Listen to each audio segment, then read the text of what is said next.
Coming to you from the heart of the Great White North. Welcome to the Canadian Prepper Podcast. Immerse yourself in the world of preparedness with insights from seasoned experts and a touch of Canadian practicality. Your go-to source for all things survival, resilience, and self-reliance. Now, let's kick off another episode packed with knowledge and strategies to ensure you're ready for whatever life may throw your way. Stay tuned and let the journey to preparedness begin.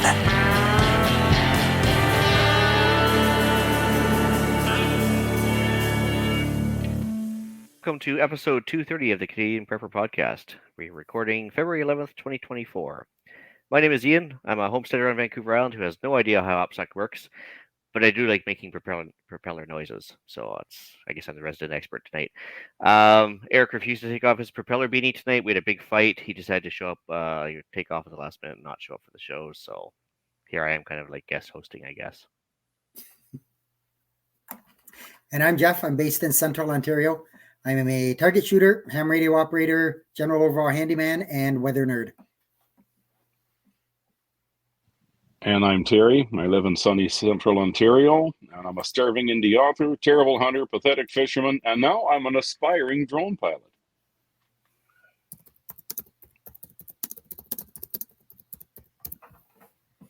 Yeah. Sorry, I had to add something there. Am I missing something here? Yeah. If you want to help support the show, destroy your OPSEC and buy some swag. We have both the Canadian Prepper Podcast t-shirt and the tactical Velcro patch at www.prepperpodcast.ca. All proceeds help cover our podcast costs, and maybe Eric will come back at some point. Who knows? Yeah, from that money.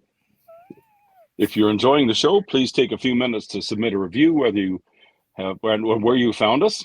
We want your feedback, good or bad, and we also invite you to reach out and tell us something that you learned this week. You can email us at feedback@prepperpodcast.ca. All right, everybody's in a new role tonight, so we're all like stumbling over everything. This is awesome. Yeah. We have some high altitude content for this episode. We're going to start off with some relevant news, update you on the personal preps, and we'll get into the main topic, which is drones in preparedness. All right, news time. I guess it would be, I'll start off here. Relevant article. So Russia launched a 45 drone attack on Ukraine a couple days ago. It was successful. So, interestingly enough, so like when you have that many drones going in at once, it's going to overwhelm the missile batteries that are sitting there because they're only designed for like one or two, small bombers or fighters coming in. So it kind of shows you the changing nature of warfare, I guess, with all this drone stuff. So you can imagine down the road for cost effectiveness and not putting lives at risk and everything else. It's actually a very interesting development with this Ukraine thing. So did, and maybe I'm getting this wrong, but there was that attack on the U.S. Forces there in Jordan a few weeks ago. Three U.S. service members were killed.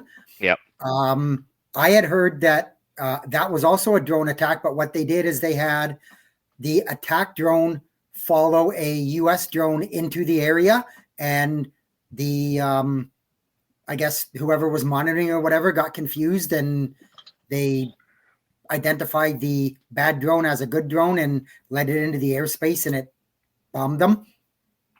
Wow. And when you think about it, like, because there's no human in the airplane, one drone could literally be flying on top of the other drone, and they look like one return on the radar screen, so it wouldn't be that hard to do, and nobody's going to notice it if they're both unmanned, right?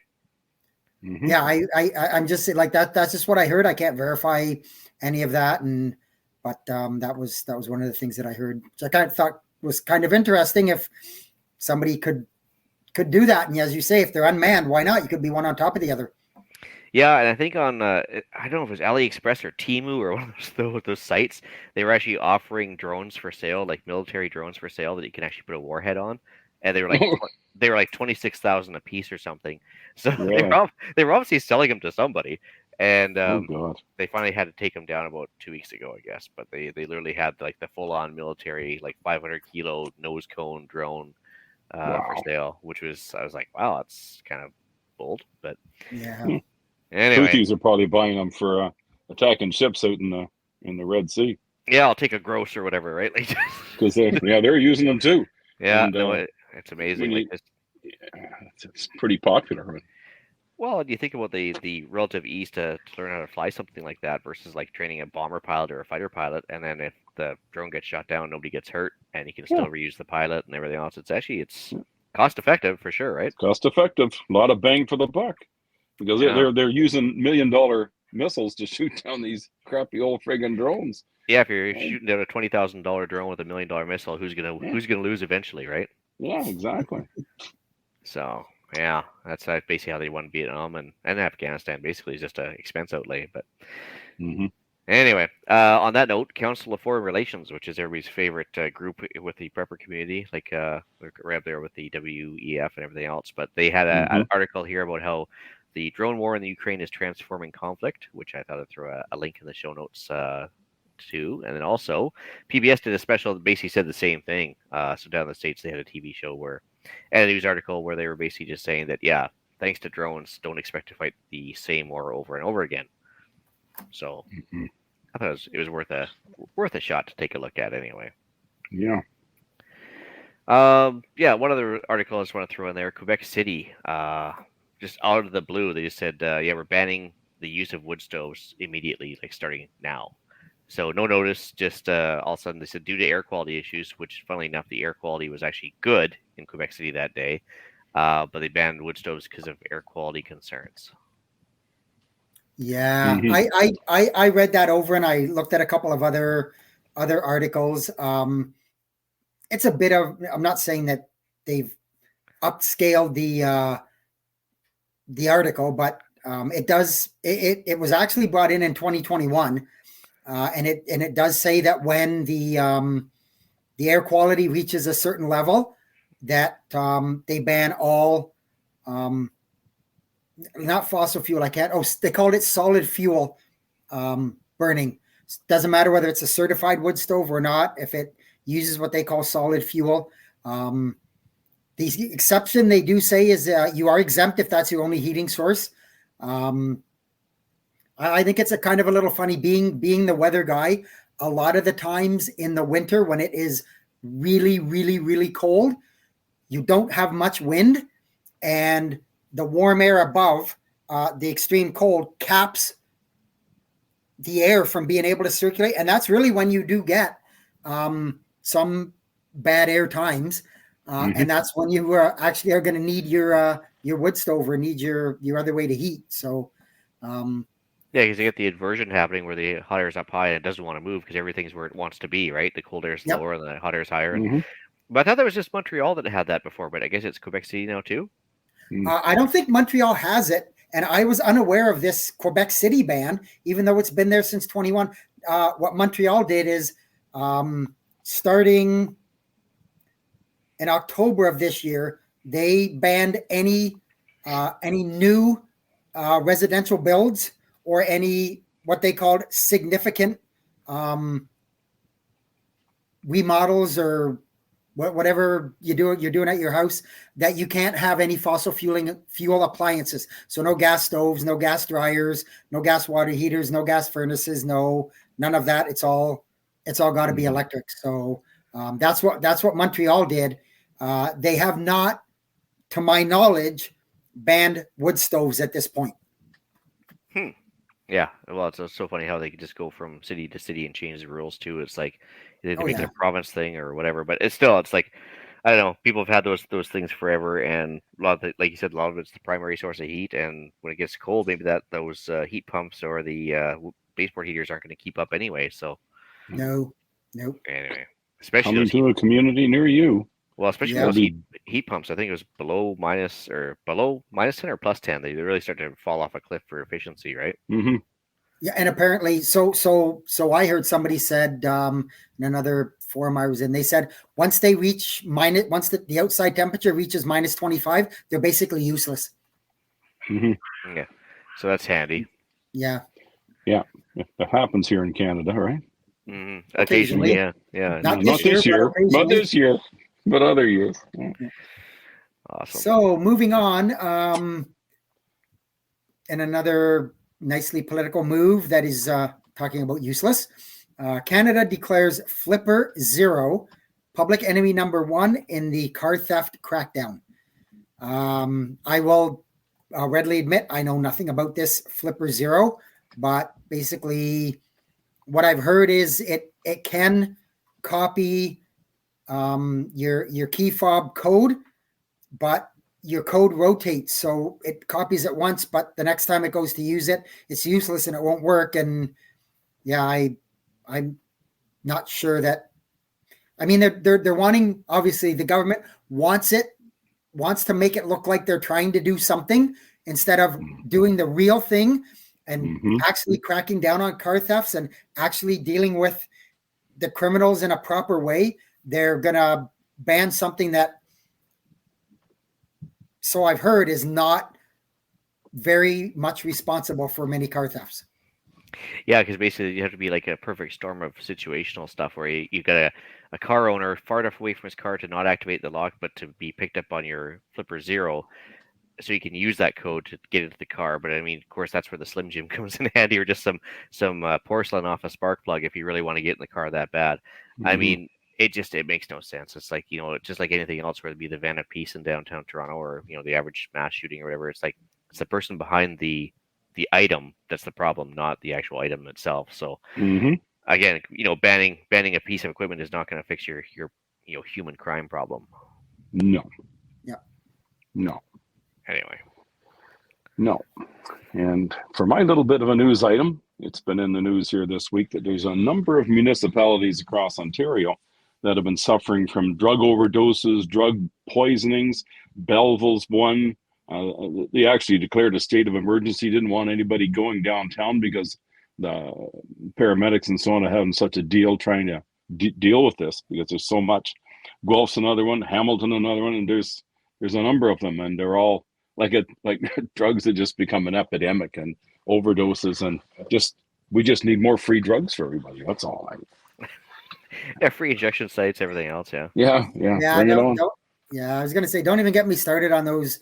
Me neither. What they call safe injection sites, where it's a place you can go and do your illegal drugs, and nobody's supposed to turn you in or rat you out or do anything like that. I mean, and of course, at the end of the day, all of that comes out of our taxpayers' pocket, which is, I would much rather my money go towards a detox. Getting them in and getting them off of the drugs to begin with, instead of just giving them free drugs and letting them overdose on it, and then having to pay all the healthcare costs and everything else to do that. I know that's not maybe a popular position on my part, but that's my position. So I've had quite the discussion with a few people on it, and it's a very polarizing topic, but that's my position, and I stand by it all the way. So. Yeah, and it's interesting how some countries can, produce fentanyl or whatever out in the open. It's not even a problem, and of course it creates a market over here, right, when it's illegal because they banned a substance or an item, and other people have the free ability to make it, and so sure enough, you've got organized crime involved too, which never helps. But anyways, yeah, the funny thing is actually I passed by somebody today overdosing in Vancouver, and yeah, it's just everywhere. So everywhere, yeah, it's unreal. And of course, the resources it ties up. I mean, I think there was like 6 EMTs there, and so I'm like, that's just for one person. So like, I can't even imagine trying to be an EMT and keep up with regular stuff like heart attacks and falling downstairs versus all the other stuff going on too, right? So it's a little extreme. But anyway, shall we move on to what we've done lately for preps? Let's do it. Sure. I did some food prep. I made. I think I've mentioned it before. I love my Instant Pot. I did 3 separate batches of chili in my Instant Pot. I canned. I know they call it canning, but you use glass bottles. I canned 2 bottles just as an experiment to see how it was going to work, what was it going to look like, all that. I think it worked out okay. Looks like the bottles have sealed fine, everything. So I tucked them away, and I'll go back and check them out in a month. And if I'm not here after that, you'll know why I'm not here. I did some fuel rotation, and funny enough, I picked up a ham radio for my truck from Eric, of all people. No way. I don't have it installed yet. That's the next project, but it's not much of a radio, but it's something. It's a start, because we all know you can go down a super big rabbit hole with ham radio. So I'm just starting off really, really small and really slow, and moving it up from there. Awesome. On the topic of trucks and stuff, we need to outlaw reciprocating saws to prevent catalytic converter thefts, says Gary. So Yeah, like, that'll do it. yeah, exactly. It's maybe we should just do a Sawzall registry. I don't know. Maybe that'd help. Yeah, that's an idea. As for myself, I just did a little fuel rotation. Unfortunately, I was away from the acreage for most of the week, just doing work stuff. But in the small time I was here, I was able to just emptying out one of the sheds because I'm going to change it from a tarp shed to an actual legit steel roof wood beam shed. So I kind of had to clear out some space for that, and just trying in the process of cleaning up around the area, I had to do like a dump run and collect up all the trash that was kind of like clogging up the area. And basically the other thing I've been doing basically is prepping for a surprise podcast appearance that shall be announced next week. Dun, dun, dun. Dun, dun, dun, dun. Yeah, so that should be interesting. That should be a good one. Eric said to say that he got his drone license. Well, of course he did. Somebody has to be the teacher's pet, right? So that's right. So I mean, at least one person took up the challenge and he did it. And yeah, I mean, he saved it for this episode just to let everybody know. And that's pretty much it for myself and Eric. Do you want to touch on your family's little medical episode and how well they did, and that's a good point. How teaching your kids is a good thing? That's a very good point. I forgot all about that. There you go. So last night I actually got a message from my daughter. Actually, I guess it was more like yesterday afternoon. Anyway, daughter just said she cut off the tip of her finger, and she's on the way to the hospital. So it turns out what happened was both of my daughters were in the same room together. One cut off the tip of her finger. Kitchen accident, of course, and so the other daughter immediately knew where the first aid kit was, broke open the first aid kit, knew exactly what to do, broke out the gauze, the vet wrap, everything else, put some pressure on it, was able to get the other one calmed down, into the car, everything else, right to the hospital, and they didn't need to call the ambulance, they didn't need to call anything else, and they knew exactly what to do. There was no panic or no whatever, so they both kind of worked together as a team, got everything taken care of, and 6 stitches later, she's looks like she's back to the same length of a finger as before. So that's a good thing. And yeah, so it was pretty good. The fact that because we had prepped them ahead of time with the first aid courses, what to do, pressure, all the stuff, and remain calm and all that stuff. And the fact that the one was able to drive the other one. It worked out really well. So had a little proud prepper dad moment yesterday. So it's pretty good. Right on. That's good. Yeah. Excellent. Yeah. As for me, the biggest part is to remain calm, right?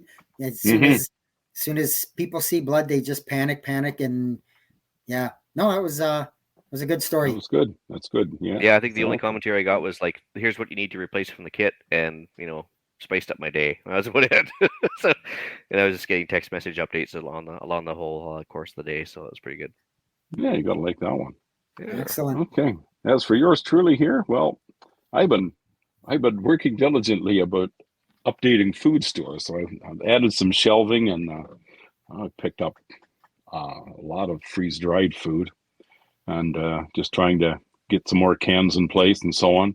Kind of paranoid about the goings on in the world these days, so I've been doing my best to fix that up. And with this drone before I get to the drone conversation, I've also been updating some first aid kits too after having the Altons on last week, and talking about first aid and so on. So I took some of their tips and ordered me a few more items to put in my bags. And yes, I've been working on the drone pilot. I decided I was going to take a course before I tried the test. So I took a course from Coastal Drone out in BC. It's a very good course. If anybody's interested in taking a course to learn a bit of drone flying, I would highly recommend them, guys. I think you don't need it for an under 250 gram drone, but just like getting a restricted PAL, I figured, well, maybe I'm just going to do it, because one of these days they might decide that they're not going to let anybody do it anymore. So I just didn't get my license, even though I don't need it. So that's where I am. Fair enough. Yeah, I guess moved on to the main topic. So I guess I'll start off here, but yeah, guys, interrupt me for sure along the way here. I guess we started off about 3 years ago when Hughes was still on regularly on the podcast, and Hughes was mentioning that out east it comes in very handy to have a drone for various purposes, whether it be like just scouting down forestry roads or whatever. And at first, I kind of scoffed. I didn't think the drone thing would actually come in handy for preparedness usage, but I think it was actually on the podcast he kind of convinced me on the go. So I did a little more digging into it, and I decided to get into it, and it's it's actually got a lot of uses. I was surprised. But basically, as far as uses go, is limited only by your imagination. So like ham radio, I think it's better to one of those things. It's better to figure out how to work these things now than to kind of break it open the package when things are actually going sideways. Because as you guys, well, I'm sure you've tried it with your friends there, Jeff. So it's not exactly easy to control right off the bat, right? You kind of needed to learn how to do it. Mm-hmm. Yeah. So I mean, like, there's like a couple basic controls to it and stuff, but it's just acquired skill set more than anything else. And so yeah, it's just. I guess if you want to figure out how to connect it to your phone to record stuff or how to work the actual controls, it's just better to do it well in advance. So before we get going on the actual drone chat itself, talk about when and where you need a license. So like you mentioned, Terry, there's a weight category below which no license is needed. And you said it's 250 grams? 250 grams or below. You don't need a license and you don't need to register your machine.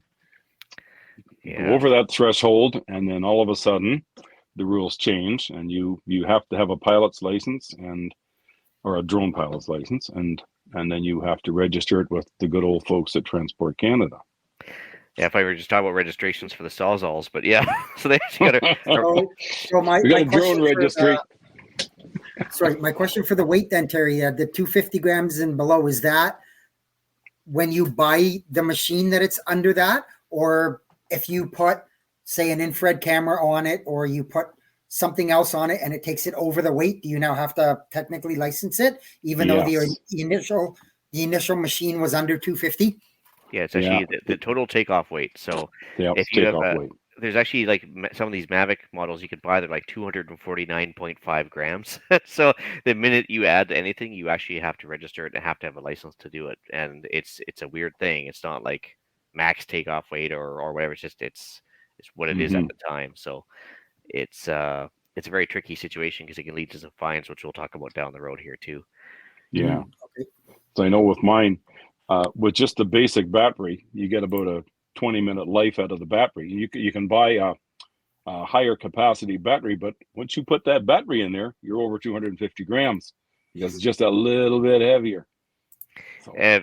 By weird, it's about the same chance of getting busted by like the FCC or something down the States, for the radio stuff. But if by chance some Transport Canada guy happened to wander by and notice you had the oversized battery, he could technically give you a rough time, which is ridiculous. But I mean, they could still technically do it. So. Yeah. There is a weight category where you don't need license. After that, we talked about having a license up to the weight of 25 kilos. So basically, from 1 pound to 50 pounds, you can, as long as you have a basic drone pilot certificate, you can get away with it. Above 25 kilos or 50 pounds, roughly, you're going to need a higher level of license, like the advanced, or even get a special flight permit, because at that point, you're talking about like Amazon delivery drones, like. Not so much weaponized, but like, I guess search and rescue drones, specialized items. So they're going to have to not only have a higher level of skill required, but also just they need to know you're out there, because it actually starts to become like a large enough weight that can become a hazard to airplanes.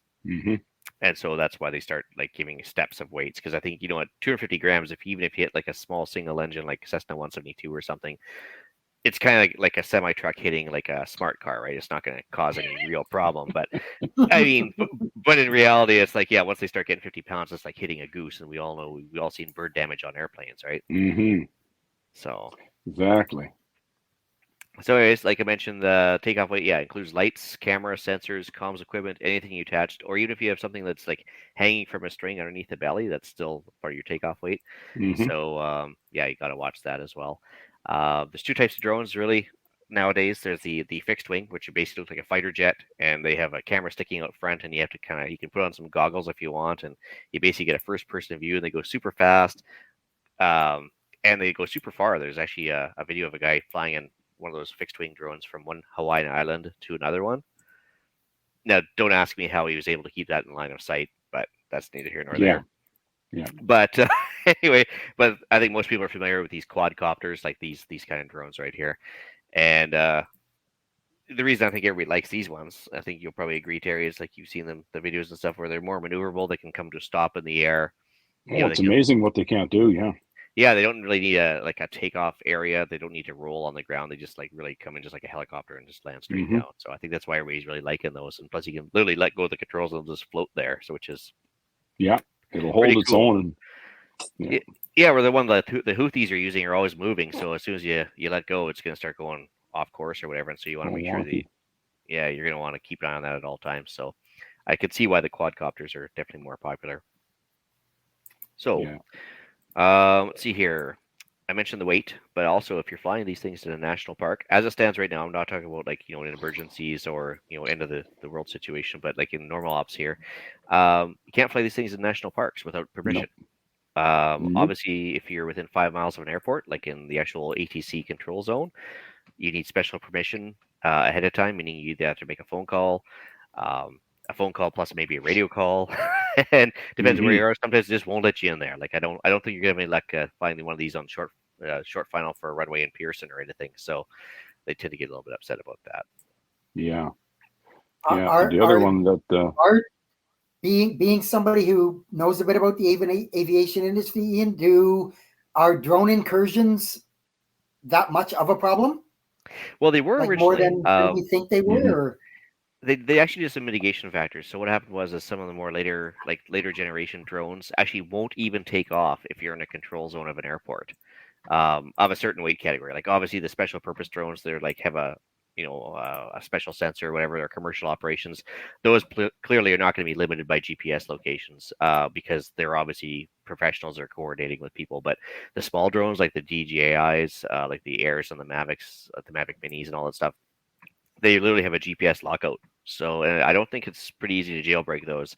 Where if you're like anywhere near a runway in Pearson, you're not going to get airborne. It won't even do anything. I think it'll go up to about 4 feet and then it just stops. So you can diddle around a little bit with the propellers and stuff, but that's about it. So there's one thing. Of course, nowadays people are phoning ahead and letting people know that they're doing some drone work. So say if you're in like not so much a controlled airport, but like a local airport, say out in the middle of Northern Ontario, like Owen Sound or something, and you talk to the tower guys, they're going to allow you to fly, and they'll just advise the planes coming and going that you might be like north of the runway below 1,000 feet or something, and that way they know where to stay away from, and they just kind of have I guess factors in place to mitigate everything. So there is some workarounds now. Yeah, and we're not allowed to buzz fire. If there's a wildfire going on, you're supposed to stay out of that area. And I don't even think if the police have got somebody pulled over on the side of the road, they want you buzzing over there doing a little recon. I think you could probably get in crap for that.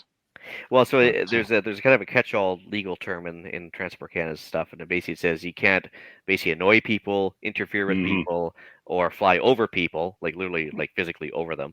So that's going to preclude you from bugging the cops too much. But also, every time there's a forest fire, they put out what they call a notice to air emissions. They just changed the name recently, and what they'll do is they will say from below 1,000 feet and within 5 miles of this GPS location, you can't go because there's forestry action in place, so it's helicopters or water bombers coming and going, so you're not even allowed in those places. And there's also other restricted stuff, like every time Justin Trudeau decides to invade stuff, like Sheila Cop Center or something, they won't allow you to fly over there, right? And no. The Parliament buildings, for example, have a permanent flight restriction area around it, so you're not allowed to go kamikaze your drones in there like anybody would, because the drones are too expensive. But, so you can't do in certain areas for sure. If you are going to operate in the airport area, not only do you need to be able to get a hold of somebody instantly on the phone, but also they recommend that you have a airband radio, which some of these Baofangs, like these ones, the UV-17s, actually have airband on them, so you can't transmit, but you can certainly receive. And because it's AM versus FM, it's not every FM radio has these things, right? So you can actually listen and see the other or hear the other planes coming and going, which actually would help. So if you are going to get serious about it, that's an option, just a bell thing, so you can listen in. Age limits. I think we're all safely in the age limit zone. Like we're probably all old enough, yeah. So yeah, we're good there. But if you are over 14, you can get your basic. If you're over 16, you can get your advanced. Or just like firearms or anything else, as long as you're under supervision, you don't need license. You can technically operate as long as that person that's licensed is right beside you the whole time and ready to take over. So that's a good intro thing if you really want to give it a try. Getting licensed itself is not that difficult. I'm going to throw a couple links here in the show chat in a second here, but there are Transport Canada notes that are available. There are YouTube videos that are available that will actually like walk you through it over the course of half an hour. And basically, once you watch that, there's about a 99% chance you're going to pass the exam. So Don Joyce has a great YouTube channel, and I'll throw the link in there like in a second. The main reason to get licensed nowadays, I think, is not so much that you want to get licensed and comply with a ban or anything else, but you just don't want to face an extra tax in the form of a fine, right? So last thing you want to do is give more money to the state. So I mean, I'm not saying you need it for zombie apocalypse purposes, but you certainly need it for everyday purposes, just to get competent with working your drone, right? Because I don't want to pay extra money if I don't have to. So so for the sake of $10, 35 questions, you have 90 minutes to do it. It's a 65% pass mark, and in reality, it's an open book exam. You get an instant license sent to your computer and a PDF certificate you can print off, and it's I think they've got 50,000 licensed drone pilots already in Canada. So it's certainly growing fast. So questions so far? Not so far, I don't think. Well, we're pretty good, I think.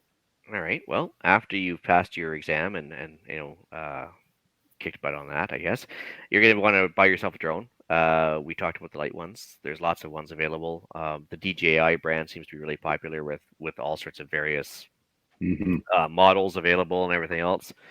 I think I might have totally screwed up that link, but anyways, there's a bunch of them I just dropped there. Anyway, so yeah, once you get that plane bought, you're gonna have to register it. So if it's over 250 grams, you're gonna have to register it. You can do it online for free. I think the first time is free, and if you want to change the registration later, or if you lose it, I think that it becomes a bit of a problem or something to get rid of that registration. They actually charge you to erase the registration, and you have to report it, of course, if you lose one, because it might be in the middle of an airport or something. So you can certainly purchase one without having to register it, and you can certainly purchase one without a license, but before you actually go flying, all that has to be taken care of. Another thing you have to have is a logbook. 2 technically, but 1 to keep track of all your flights, which I know sounds silly, and I'm not 100% in agreement with it, but that is the law of the land right now.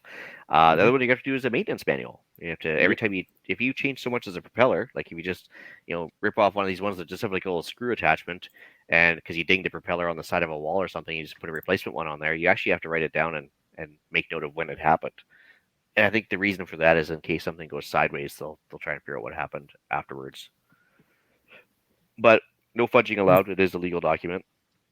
So if you do go flying or if you don't go flying, you can't really say one or the other. And another reason to log stuff is that there's actually a recurrent, like a training requirement. So you have to actually go online once a year and once every 2 years. I can't remember. Anyways, and then just kind of prove that you've actually done enough work, and then do like an online 10-question exam just to make sure you're still kind of up on your stuff. Yeah, I forget how long it is, but you have to requalify, right? Yeah. Denny mentions that this is the States for sure. Some people are using them for deer retrieval on location down here in the States. We'll get back to that for sure on hunting, and because it's a bit of a different scene up here for sure. To nobody's surprise, I think. Yeah, exactly. But yeah, before we get to actual prep uses here, a couple no-nos, just a reminder here, guys. So when you are flying a drone, it doesn't matter how heavy it is, and certainly for our purposes, can't go above 400 feet above ground level. So, basically it's 150 meters straight up. So, we're talking like 30-story building type of thing, tops, and so you'll clear the trees, and you'll probably get a couple hundred feet above the trees, and that's about as high as you can go. Most of the drones nowadays literally have a height above ground kind of function. They'll tell you exactly how high up you are, and they'll even start giving you alarms if you go above 400 feet. Mhm. Allegedly, I would not know, but I would just say, they'll warn you. So Yeah, they'll tell you. yeah, I mean, and in all fairness, I mean, like I could be 400 feet above ground, then go over a valley, then also I'm 600 feet above ground, and I'd have to dive down to maintain that contour with the land, right? So it's not intentional if it does happen sometimes, but obviously not all of the time is the ground flat below you. It's going to be undulated. So if you're right at that 400 feet limit, yeah, you could run into some problems, right? So airplane, the reason for that is the airplanes are usually above 500 feet. So from personal experience, if you're in a sparsely settled area or like a just a non-urban environment, you can actually literally go down to 500 feet as long as you're clear of cloud and clear of other traffic with a small airplane. Unless you take off for landing, of course, then you can go lower. But yeah, usually they want to be at least 500 feet up. So that way, if you start going above 400 feet and you encroach upon where the airplanes usually are, well, then you're running into more problems, right? Mhm. There is a little toy now on these new ones that you'll see marked on the box. It's called ADSB, like Alpha Delta Sierra Bravo. And what that is that's actually stands for Autonomous Dependent Surveillance, and B means broadcast. So what it is I'm surprised I remembered that. So what it is Very is good. every airplane is sending out a little message via what's called their transponder, and it tells you their altitude, tells you where they are relative to you, and everything else. So now, if you're flying your drone, even if you're below that 400 feet, you're going to get a little warning now that will say, bing, bing, bing, airplane approaching. And so, if you happen to be playing silly bugger, if you're just a little bit worried about it, you can bring your drone back into land, and it usually gives you about 2 minutes notice. And it was actually kind of funny because where I am, there's like no airports around and no nothing. And I was bobbing around the house here, and I got the warning, and I just brought it back in and landed. And not even a minute later, plane goes right over the house. So it's just like, all right. And he was well below 400 feet, so I wouldn't be that guy to report him or anything. But it was like very interesting the fact that the drone knew there's a problem, and he didn't even know there was a problem because their airplanes aren't equipped with the high tech gear that our drones have. So Cool. yeah, that's pretty cool. Another thing you can't do in Canada, no carrying weapons of war. So Surprise. yeah, it's in Canada. What are the odds, right? Yeah. So Shocker. yeah, so I mean, you see those videos down in the States where the guy's mounted his Glock 17 to his drone, and he's got steps, so he presses the button and pulls the trigger, and he's able to like shoot stuff from his drone. Yeah, bit of a no here. No, just saying. it's not going to fly here. Yeah. I'm not going to read that one out loud because I'm certainly not going to.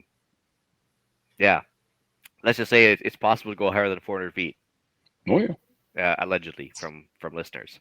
Allegedly. Allegedly, I've heard something similar myself. Allegedly, but yeah, especially like if you're in the middle of nowhere, like I'm not saying what not to do, but clearly it's kind of interesting to see how high of an aerodynamic ceiling they can actually have with these little propellers, these little electric engines and stuff, because all they really are is they're just winding generators that are sitting there in the outboard pylons of each arm here, and they're just spinning based on how much current is going to them, and it's a fascinating piece of technology, really, and considering the fact that propellers are only like 5 inches across, I mean, if they can lift up a 2-pound item all the way up that high, that's pretty cool. So a couple other things available for your accessories for your drone. There are actually kits you can mount on the drone that will actually like kind of do a claw system around the drone. Actually has a hook or a drop system that you can actually, there's a couple optional buttons on your controller that will actually allow you to drop stuff from your drone for reasons. There's actually like a couple lights on these ones already here, but you can actually get a bigger spotlight you can have underneath, and you can actually turn on and off a spotlight if you want to light up an area, which is kind of cool. There's all sorts of accessories available online, so I think you're only limited by your imagination there too. A couple things with the drone stuff here, guys. Don't let your batteries flatten out, because these batteries are not only expensive, but just due to the nature of how they're built, if they flatten out, they tend to be harder to maintain a charge later on. You can fly these things at night, and in normal times, the line of sight rule always applies. So if you're flying it over trees, that might run into a problem. You might have to stand on your house roof to make it work. But you're supposed to be able to always keep an eye on these things. So if it happens to, well, nowadays modern drones, if they run out of a signal for control, they're programmed to automatically fly back to their original departure point in the land. But that's not always the case with some of the cheaper drones or some of the older drones, right? Mm-hmm. So the whole idea is that you're supposed to be able to always bring it back on your own. And like a real pilot, you're not allowed to drink for 12 hours before you fly a drone. No. Oh, man, take all the fun out of everything, eh? Exactly. I was going to say, like, if you're on a camping trip and things happen and you're flying a drone, and again, like somebody could like harp on you for that, but it's just kind of a funny. They're very strict about that with the rules, and I can understand where they're coming from because they probably don't want people to get stupid and fly over people and buzz people or buzz wildlife or typical camping shenanigans, right? But they're very hard on that. So last big thing is do not fly these things over people unless you're doing a advanced drone thing where you're actually doing a commercial op and you have permission ahead of time and all this stuff. That's a big no-no in Canada. So the last thing we were going to mention, we kind of touched on it before, there was drones for hunting. Generally a no-no. So it depends on which province. Some provinces I think are still okay with it, but if you were using a helicopter back in the day, you couldn't hunt within 6 hours of flying in a helicopter. And their theory was that if you were like using the helicopter to scout a wildlife, you couldn't just land and shoot. And so they said you had to have a 6-hour wait between when you landed in the helicopter before you could actually go hunting. Well, now that with these drones, because they're so light and portable, and you can actually launch them from anywhere, you're actually not allowed to possess them in BC. And I think you said the same thing in Ontario, Terry? Yeah, you can't be hunting with one. If you want to go at another time, you can go flying and scout around and look for spots, but you can't be actively hunting and having a drone with you, or they'll beat you up. Yeah, and I think that then that case, now you're dealing with a conservation officer, which is actually a peace officer, not just some Transport Canada weenie. So you're dealing with them. Yeah, exactly. The guys with even less of a sense of humor. So so it speaks to the efficiency of the drones, which is one thing for sure. Well, you're dealing with the same guys who will take your truck and your boat for catching one fish over the limit. They'll take your little drone too. They don't play around. And your firearms license and everything else. Yeah, and anything else that just might happen to be around. Yeah, but you had a good idea there, Terry. Before the show, you were mentioning that for scouting purposes for ahead of time. Yeah, like for me, deer like acorns. So if you can buzz around once the leaves start to turn, the oak leaves always look a little different than everything else. Find yourself your patch of oak trees, and that's a potential hunting spot. So mark that on your map, and then go back there later on and go hunting. That's what I plan on doing, because I know you can find areas that have a good crop of oak trees, which means acorns, and deer love acorns, and so do turkeys too. I think you do the same thing for a few critters, but that'd be great for that, or finding a nice ridge or a location or a nice spot that might be a good place to set up a tree stand on a ridge or whatever. It's great for doing a little scouting, for sure. Yeah, for sure. And we'll get into the other uses right away here, but it's a fascinating tool when you think about it, because like such a different perspective than just walking along the ground. And it might be like just 10 yards of trees, and then there might be the big oak stand that you might otherwise never have seen, right? So no, you wouldn't see it unless you're up there, because once you're up there, then there's a crop of oak trees over there.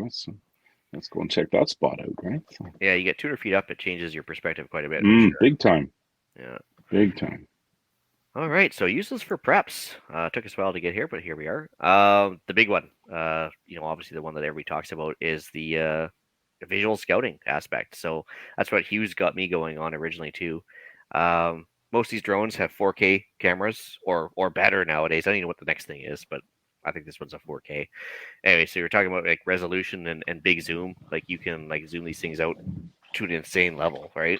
Mm-hmm. And if you take pictures ahead of time, you can always zoom in on the pictures later on and kind of look at stuff. You can attach forward-looking infrared radar. You can laser radar if you want to do a topography map of your area or whatever.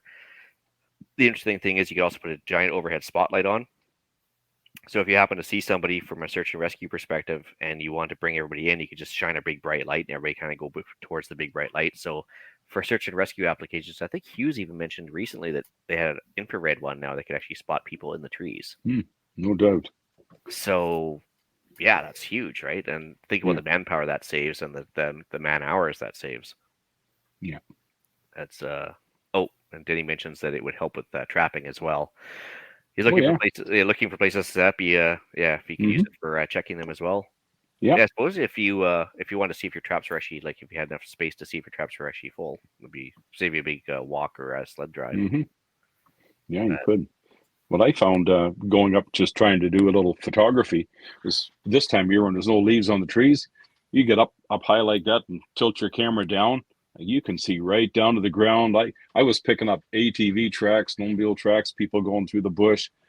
It's just, you can see all kinds of stuff down there. It's amazing. Yeah, so actually, I've got a thermal drone shot YouTube video I just found today because I was actually kind of curious. So down in the States, of course, they're using this for hog hunting, and so Hmm. they're flying around this thermal drone, and what they can see from the air is just insane. Like, It's amazing what you can't see. Yeah. wow! So from like a scouting purpose, it's just fantastic. So Yeah. when you're going around scouting, of course, you can record the video or the pictures right onto the SD cards that are in the drone, or Hmm. if you're using your phone as a controller, which some of the drones do, some of them don't, but you can actually like just click a button and save a picture to your phone, or sometimes it's recording the whole video to your phone. So Yeah. even if you lose the drone, you still have the video, which is kind of cool. Yeah. I'll talk about losing the drone in a second because I had a buddy that's lost one, which was actually pretty funny. So obviously, in case of emergencies, you could see intruders on the property. See over the Mhm. next ridge, like you're driving down these one-way forestry roads, and then you go up a big steep ridge, and before you go zorching over that ridge, if you're kind of concerned about the road condition or maybe like a roadblock or whatever, you can send that drone up just for 10 seconds and say, oh yeah, it looks good, and then bring it right back down and take a look. Because Mhm. frankly, I think if you sent that thing ahead and it got shot down by a shotgun blast, I'd rather have the drone take that than myself. So it's a nice expendable kind of option to look ahead. Mhm. You know? Yeah. Mhm. They're noisy. It's amazing how noisy they are. Mine's just like a little mosquito, and it's pretty loud. Like if you're buzzing around up not too high, people could see it, and they're not seeing it one thing, but hearing it. The Oh little yeah. bugger, the little bugger will disappear pretty quick. That little 250-gram drone, and you'll lose sight of it real fast. But you can hear it. So these this Air 2 that I got, the propellers have like winglets on the end, so like they're curved Mhm. up a bit, and so they actually had a big noise reduction on these ones, which I thought was pretty cool because I saw an Air 1, the original one, and it was pretty loud, and then this one got a little quieter. So when you're 400 feet up, yeah, you can still hear a little mosquito buzz, but it's not bad. But now I guess the third version is like almost like the old Airwolf TV show. It was or Oh. Blue Thunder. That was it. They had whisper mode, right? Hmm. And yeah, so like I guess they are a lot quieter now. So now you could actually be 400 feet up. You could be over somebody. They might not even know you're there, which is kind of cool. Hmm. And that can be good and bad. Yeah. You may not want them to know you're there for recon purposes, or you want them to know you're there as a deterrent. Yes. Exactly. Yeah, we're gonna talk about that right off the bat too. So yeah, I Oh, mean they both have good purposes, right?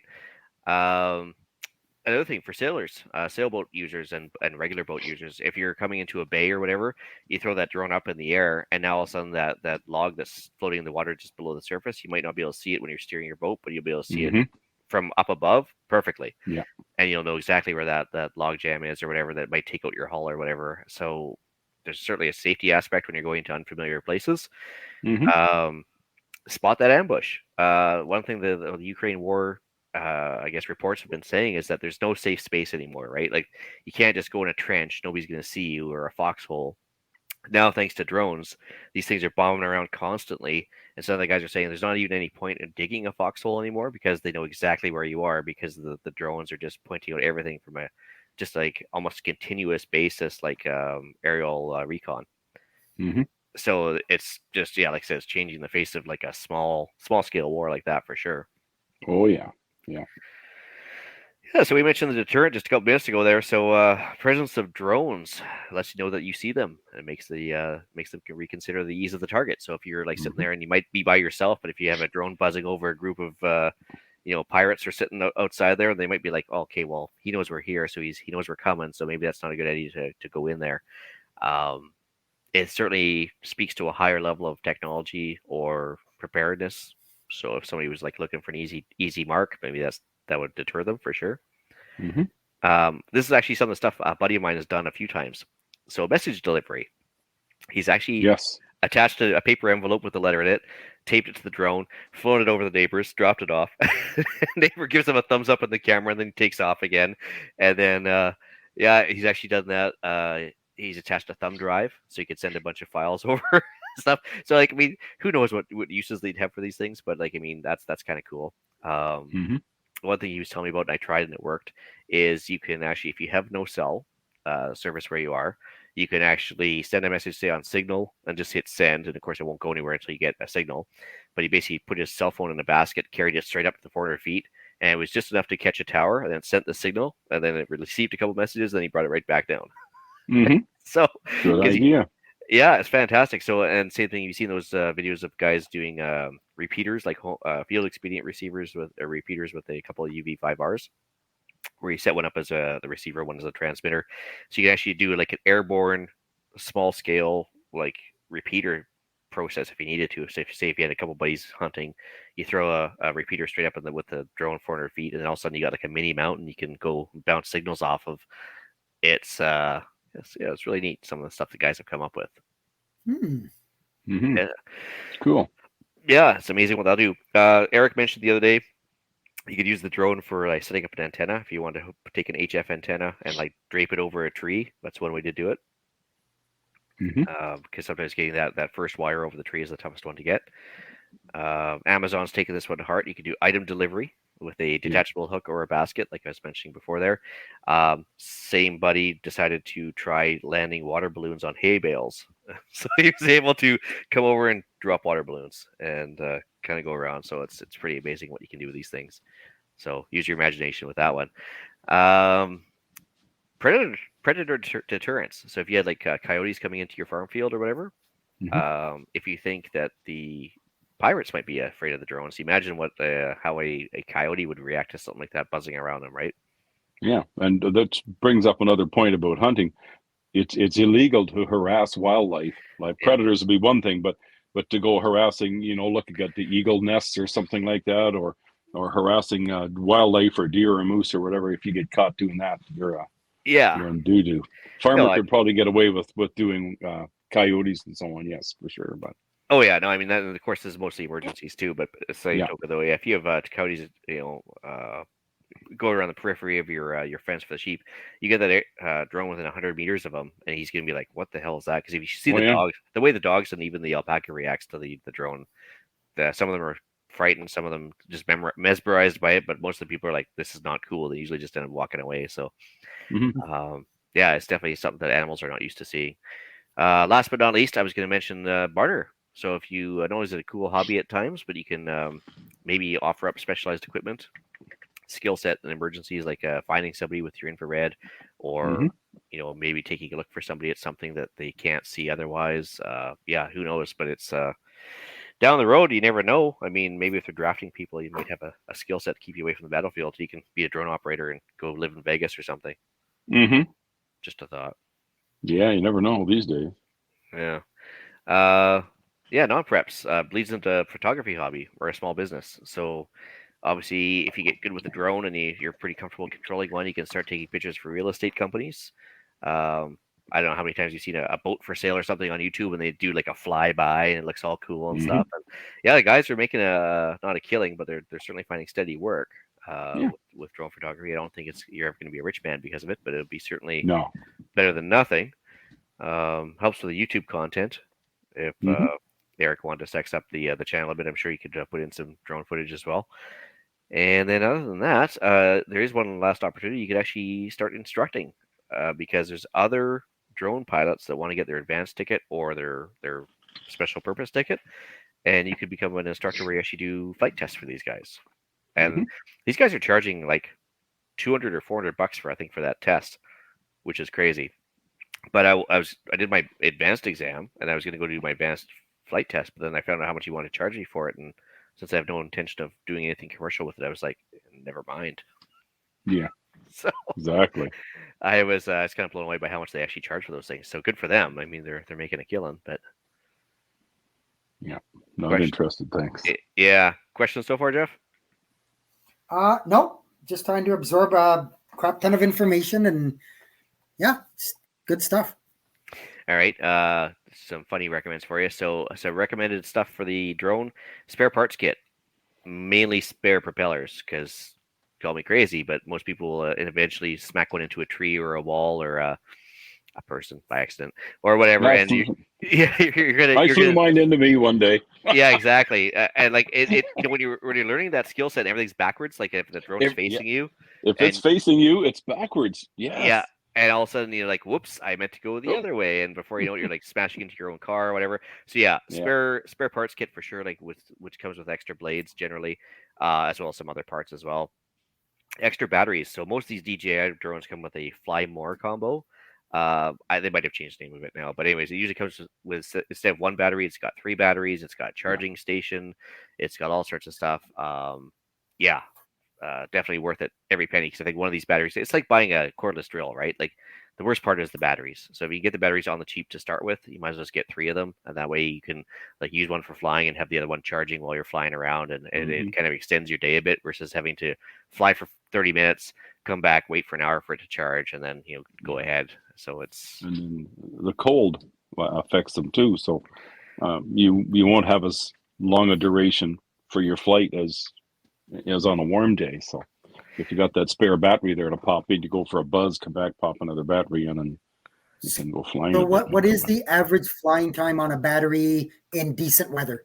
Like, could you fly for like 2 hours or? No, so No. this one's it was at the time the highest one available was 36 minutes. That's in ideal conditions as long as you're not like jigging and jagging too much around. If you're just doing a straight and level slow flight. But So 36 minutes. So basically like 15 minutes out, 15 minutes back, and you're well, that's where the line of done. sight thing comes in. Your Yeah, system, but I mean, technically, yeah. yeah, like I mean, literally, you could go a couple miles out, a couple miles back, no problem. Like, there's actually videos where guys like did full endurance of their batteries, and one guy did like 8 miles out and 8 miles back, and then he was literally on fumes when he came in and landed, and he basically crashed into the field beside him. But yeah, no, it's amazing how long some of these do last, but the new ones are even longer. Yeah. So some of them are like pushing 45 minutes now. So Yeah. that's pretty Mine's cool. about 20. I'll get 20 out of mine if I'm lucky.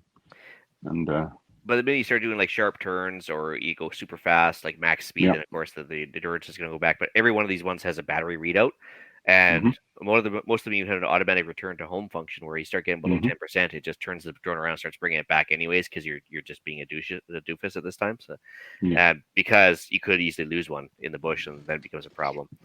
So Denny's got a couple comments here. Yeah, they could likely use them for population counts. So.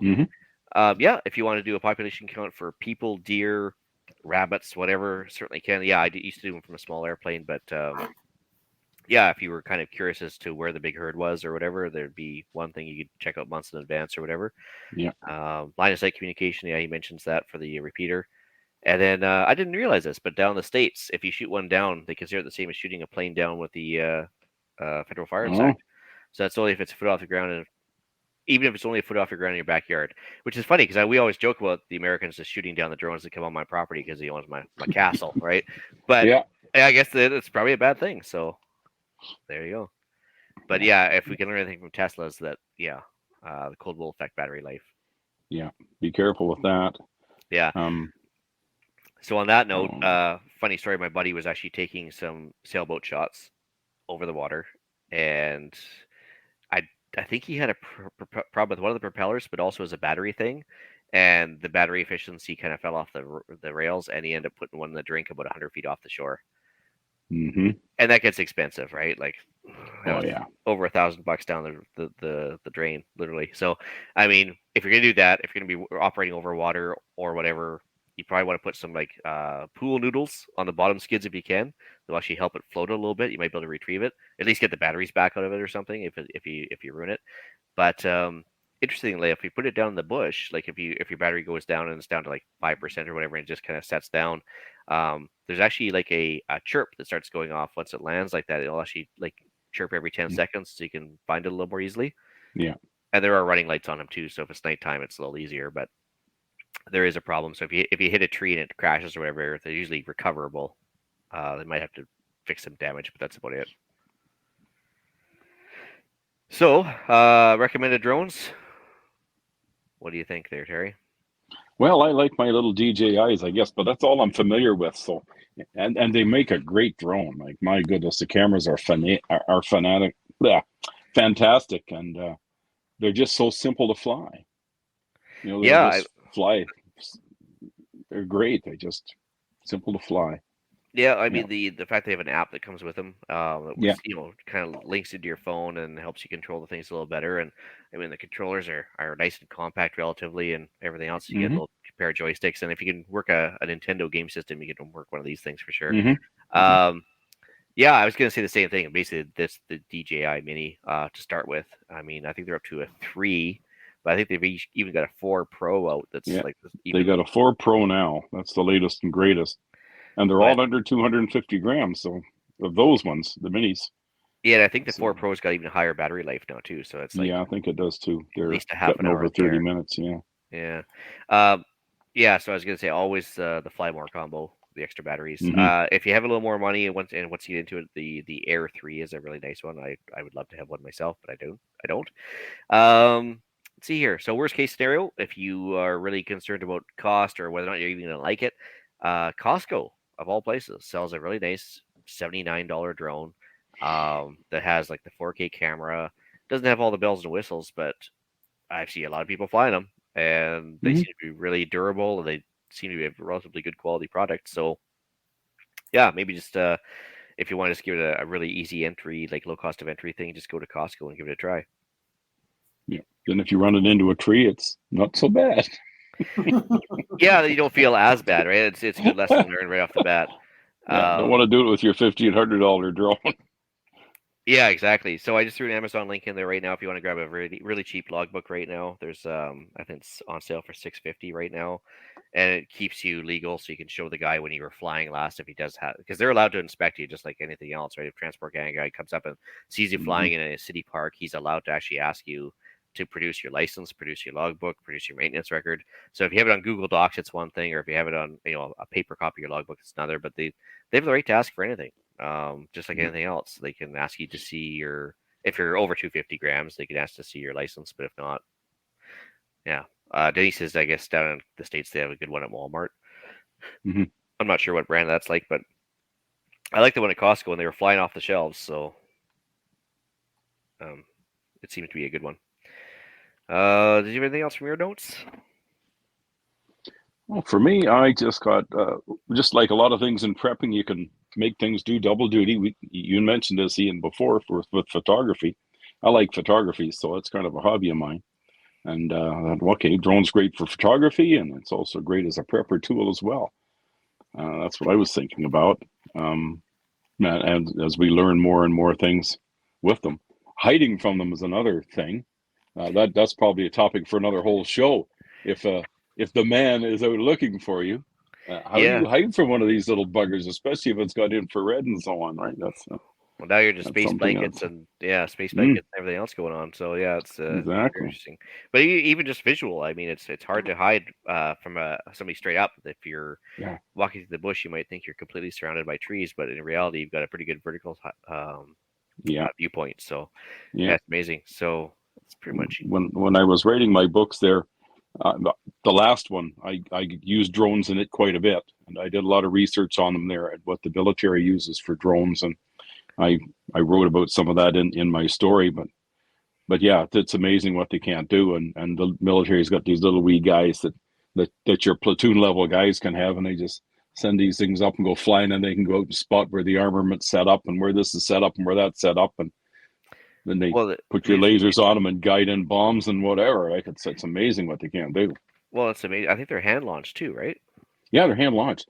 Just a little guy, Black Hornet drone. You can Google that, and I'd say it's just a little wee guy. I forget how much it weighs nothing. And they loiter for quite a while too. Like it's not just half an hour; it's like a couple hours they can sit there and loiter for too, right? And they can have a thermal camera on them, so you can spot where their people are dug in and spot equipment. And so, okay, we know where the bad guys are, right over there, and just call in the artillery or call in a bomb strike, and bing, bing, bing. You're not risking anybody's life to spot anybody. It's quite amazing. What's the name of your third book again? Retribution. This one's called. Retribution. Okay. Yeah. Excellent. Yeah, I can see them in a shit hit the fan scenario, like you said, Terry, for being able to see where maybe if somebody's going to be approaching your house or coming up the street, doing whatever, yeah, Mhm. it'd be a great thing to have. Oh yeah, because you can see, bring that thing up 400 feet, and you can see a long ways what's coming. Yep. It's quite a great little reconnaissance tool. And again, seeing, if you can see what's going on, whereas the other guy can't, then it gives you a hell of an advantage. Huh? Or even just like Yeah. something like as simple as like you're evacuating from a forest fire and you want to see how the road Mhm. ahead is, if it's getting Yeah. overrun with flames or whatever, and you can see the flames for 5 miles away. So I mean, it's just amazing the perspective change a couple hundred feet makes. Oh, big time, yeah. Well, podcast challenge time. Okay. Sure. So we'll pop the link up there for the 30-minute video. Watch the 30-minute video and get your license. Yeah, that's one of Don Joyce's video, and he basically pretty much guarantees you'll pass after you watch 30 minutes. So it's not that much time out of your life anyway. I got to watch that because I haven't. Yeah, no, it's really good. He's got some gentle piano music in the background and everything else, so it's just nice to sit back and kind of relax and do your thing there. So yeah. The thing with the course, sorry for interrupting, but the thing about taking the drone course is it really gives you a lot of information on the regulations and what you can do and what you can't do and where you can fly and where you can't fly. That instead of just watching something that will help you pass the test, it'll give you some knowledge that'll keep you out of trouble. Which is kind of important. Well, I get it's the Wild West one as soon as there's an emergency on, but yeah, like in the interim, if you're trying to learn how to run these things properly and get really skilled with it, yes, you kind of got to still behave. So it's very important to know when you're misbehaving. That's for sure. Yeah, and it's not an expensive course. It's I think it was like $70 or something like that. Yeah, and different people have different learning styles too, right? Like some people like the lectures, some people just like watching a video, some people like just hitting the books, right? And so whatever works for you, for sure. Yeah, the old gray hair here, he doesn't absorb stuff that quick anymore, so I gotta go through it a few times. I think we're all with you on that one. So, right on, upcoming events. Okay, so we got the annual preppers meet. We flog that every week. Mark it on your calendar, July 11th to the 14th in Desborough, Ontario. You can Google the Frontier Ghost Town on Google, and that's where the venue is going to be this year. It's our 10th anniversary, and it's going to be a super exciting event. Oh, sorry, Terry. Is it still in Desborough? I thought they found a new spot, or is it kind of around the same area? It's close by. Oh, it's close by. Okay. Yeah, it's all in the same neighborhood. This Frontier Ghost Town is just another concession up or something. I've never been. I haven't seen it yet. I got to get out there, but yeah, it's close by. Perfect. Same area. Okay. I think Denny should join us on that one. So you should, since he's here all the time on the show, he should at least pop over. Got to pop over. We'd like to see everybody there. And it's not a big drive for him, so anyway. Oh yeah. I've got let's see here, the Comox 2024 Ham Swap and Flea Market, the most Western ham fest in Canada. April 21st, 8:30 a.m. Public starts at 10 a.m. I guess, and it's called the Merivale Hall, which is just north of Courtney. Anyway, yeah. So it's any questions? There's website there. It's email cells795@telus.net. So if anybody has a question about that, I'm probably gonna try and make it there for sure. So, yeah, weather blurb. Yeah. So as I mentioned last week, there was a substantial warm up over the upper Midwest, the Ohio River Basin, and the Great Lakes area. Numerous record high temperatures were recorded. Some broke records as far back as the 1930s. So there was a lot of warm weather. I'm in Central Ontario, and we hit double digits. The only exception, of course, was the Maritimes, Nova Scotia, New Brunswick, Prince Edward Island. They were on the cold side of the system, and they got snow and lots of it. There were some areas that exceeded 100 centimeters, especially around the Cape Breton Highlands area. Good news is at this point, I'm not aware of any storm-related fatalities. However, there were reports of people being stranded in their homes for several days. And what I'll get to in a second is, unfortunately, they are not out of the woods yet. There is increasing confidence in the development of a nor'easter developing over the east coast of the U.S. for early this week. There's even the possibility that it could reach what's called bomb cyclone status. Basic short story for that is a bomb cyclone is a low pressure system that drops 24 millibars of pressure in 24 hours. And that it sounds cool too, right? Oh, cool. Yeah, it sounds cool. And actually it can be fairly dangerous, especially if you're in a snowstorm area, because obviously the deepening of the low pressure, the more intense the storm.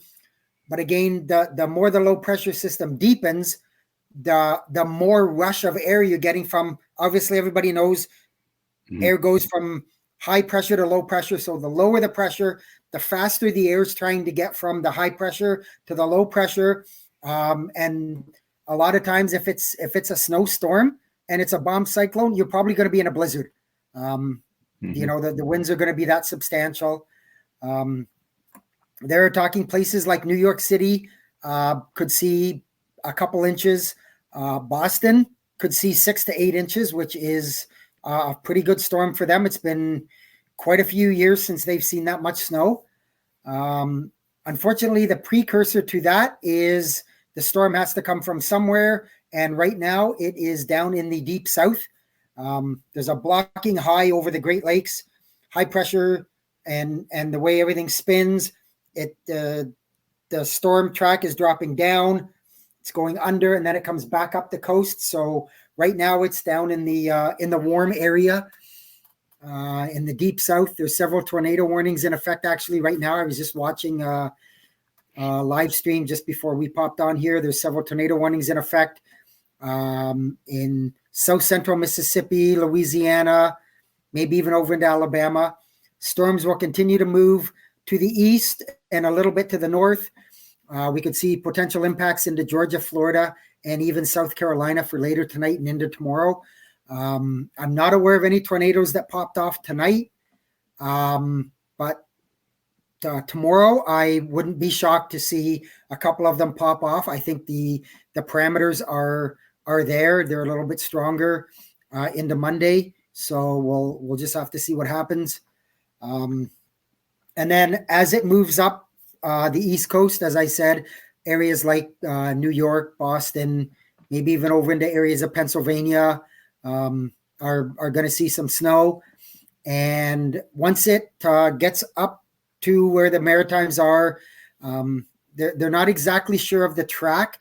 Nova Scotia is going to get something for sure. It's going to get hit. The exact line of the storm is still in flux. So I'm saying they could see anywhere from 10 to 30, maybe 40 centimeters, and potential blizzard conditions. Again, like I mentioned, due to that bomb cyclone and the gusty winds. Right now, there's a big difference in the snow totals between two of the major forecasting models that we use. One is the HRRR, and the other one is the GFS. The HRRR is showing the storm moving up the eastern seaboard and kind of going right underneath Nova Scotia and dropping some substantial snow. I'm talking 30, maybe areas of 40 centimeters, even up into New Brunswick. While the GFS shows it, once it gets kind of north of New York and into the Boston area, it makes a hard right turn and goes out, and there's only a glancing blow on Nova Scotia, and they're only calling for 10 to 15 centimeters. This is overnight, Monday into Tuesday, so there's still 24 hours for things to kind of come in line. Hopefully they don't see the massive dumping that the HRRR is putting on them. I mean, if it was me, I'd love it, but they've had their fair share and they're still digging out, so I don't think they would be happy to see another 40 centimeters. But it's there, the potential's there.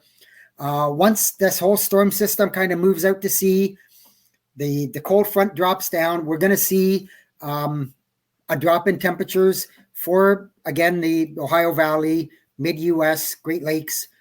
We're looking at the potential for some snow in the Great Lakes Basin on Thursday. How much is hard to say. I'm going to guess somewhere between the 5 and 8 centimeter window, which isn't very much. It's better than nothing. There's not been a lot of chatter about lake effect snow, but personally, I can see some developing, especially since right now we're only at a 9% ice coverage for the Great Lakes, when at this time of year, we're normally in the low 30% for ice coverage. So the water's wide open. Again, everybody knows you get the cold air aloft over, and you have enough what they call fetch, which is the distance that the wind moves over the warm water. If the fetch is long enough, the temperature gradient is enough, you get lake effect snow.